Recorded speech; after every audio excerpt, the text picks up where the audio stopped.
جب روح نکلتی ہے تو انسان کا منہ کھل جاتا ہے، ہونٹ کسی بھی قیمت پر آپس میں چپکے ہوئے نہیں رہ سکتے۔ روح پیر کو کھینچتی ہوئی اوپر کی طرف آتی ہے، جب پھیپھڑوں اور دل تک روح کھینچ لی جاتی ہے اور انسان سانس ایک ہی طرف یعنی باہر کی طرف ہی چلنے لگتی ہے، تو یہ وہ وقت ہوتا ہے جب چند لمحوں میں انسان شیطان اور فرشتوں کو دنیا میں اپنے سامنے دیکھتا ہے۔ ایک طرف ابلیس اس کے کان میں کچھ مشورے دیتا ہے تو دوسری طرف اس کی زبان اس کے عمل کے مطابق کچھ الفاظ ادا کرنا چاہتی ہے۔ اگر انسان نیک ہو تو اس کا دماغ اس کی زبان کو کلمہ شہادت کی ہدایت دیتا ہے۔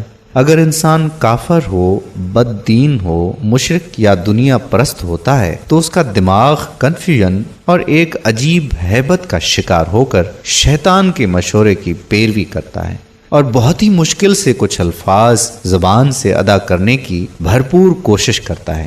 یہ سب اتنی تیزی سے ہوتا ہے کہ دماغ کو دنیا کی فضول باتوں کو سوچنے کا موقع ہی نہیں ملتا۔ انسان کی روح نکلتے ہوئے ایک زبردست تکلیف ذہن محسوس کرتا ہے، لیکن تڑپ نہیں پاتا کیونکہ دماغ کو چھوڑ کر باقی جسم کی روح اس کی حلق میں اکٹھی ہو جاتی ہے اور جسم ایک گوشت کے بے جان لوتھڑے کی طرح پڑا ہوا ہوتا ہے جس میں کوئی حرکت کی گنجائش ہی نہیں رہتی۔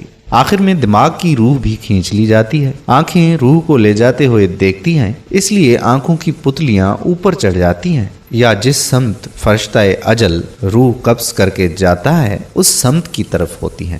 اس کے بعد انسان کی زندگی کا سفر شروع ہوتا ہے جس میں روح تکلیفوں کے تہخانوں سے لے کر آرام کے محلات کی آہٹ محسوس کرنے لگتی ہے، جیسا کہ اس سے وعدہ کیا گیا ہے۔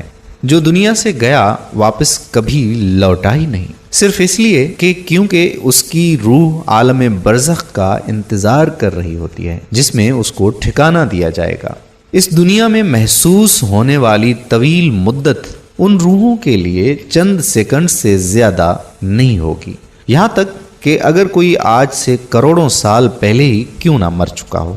مومن کی روح اس طرح کھینچ لی جاتی ہے جیسے آٹے سے بال نکالا جاتا ہے، جبکہ گنہگار کی روح خاردار درخت پر پڑے سوتی کپڑے کی طرح کھینچی جاتی ہے۔ اللہ اکبر۔ اللہ سبحانہ تعالی ہم سب کو موت کے وقت کلمہ شہادت نصیب فرما کر آسانی کا معاملہ فرمائے اور اس دنیا میں رہتی ہوئی زندگی صراط مستقیم